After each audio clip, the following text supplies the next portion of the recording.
wars have got to go, hey, hey, ho, ho. These endless wars have got to go, hey, hey, ho, ho. These endless wars have got to go, hey, hey, hey, hey, ho, ho. Genocide in 1, 4, 6, 7, 8. America was never great. 1, 2, 3, 4. Genocide in 1.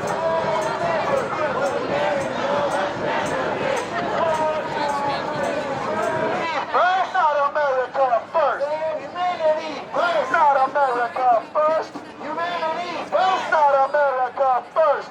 U.S. troops at the Middle East, no justice, no peace. U.S. troops at the Middle East, no justice, no peace.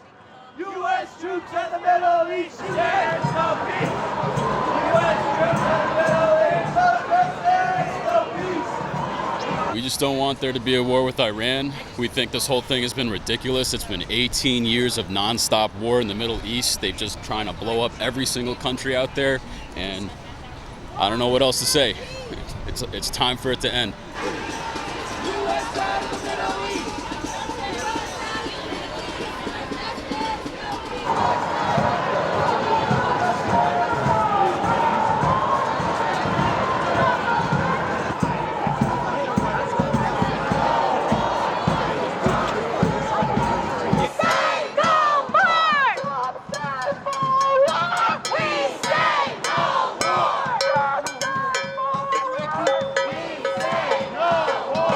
Our tax dollars are going to destabilizing these countries and killing people.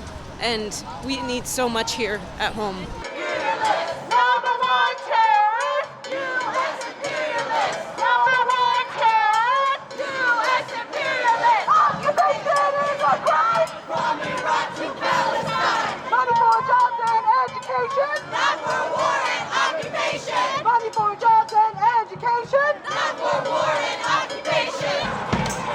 Not for war and occupation. Not for war and occupation. Not for war and occupation. $1 trillion was wasted on illegal wars already, with all the money for fossil fuels and war for oil, which is a lot of what it's about, and just to keep the military-industrial complex going.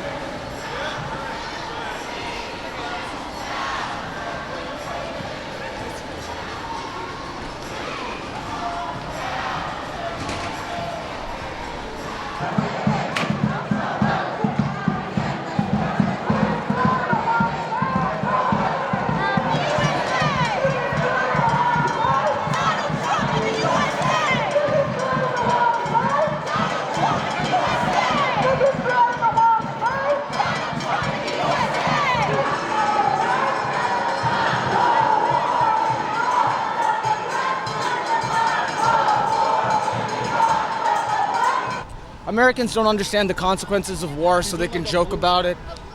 They can make jokes and make light of the fact that America's killed over 1 million Iraqis since the invasion by conservative estimates, and that it's been destabilizing the region through Syria, Iraq, Jordan, Yemen, Libya. So it really bothers me as someone who's seen the consequences of war firsthand when people make light of it and make jokes about it. That's all.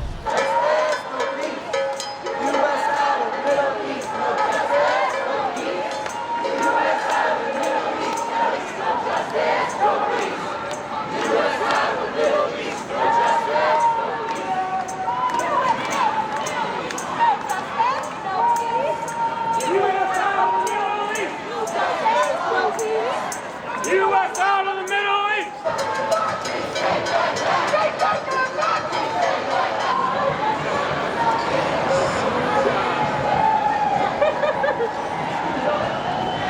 Stop using fusion surveillance to harass innocent people. McCarthyism in 2020.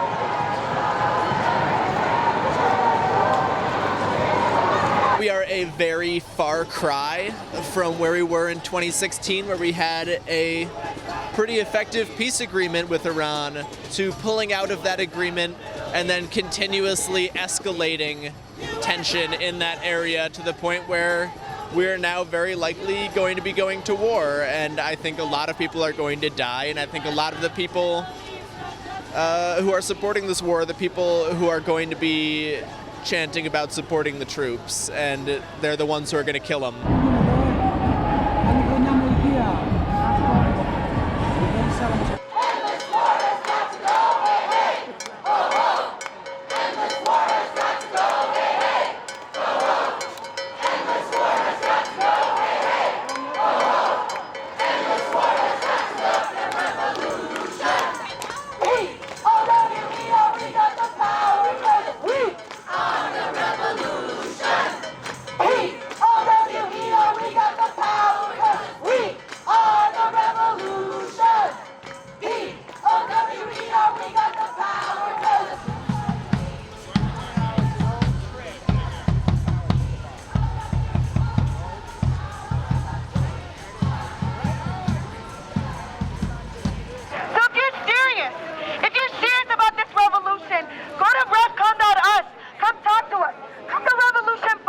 We understand that the Trump administration decided to take an action that's really an act of war. I mean, killing someone like Major General Soleimani, he was such an important figure to folks all over Iran and all over the Middle East. He was a leading figure in actually defeating ISIS, defeating Al-Qaeda. We're here to say stop the war, stop using our tax dollars to fund bombs and drone strikes and weapons of destruction, to not send our families, our friends, poor and working people in this country to go fight and die in a war that is not going to benefit any of us. Soleimani was one of the global leaders in defeating terrorism, in defeating Al-Qaeda and ISIS and all of these forever name-changing small groups of right-wing terrorists, right? So I think it's all baloney, and we really need to be just looking at the very recent history of the Iraq War, where our government lied to the American people,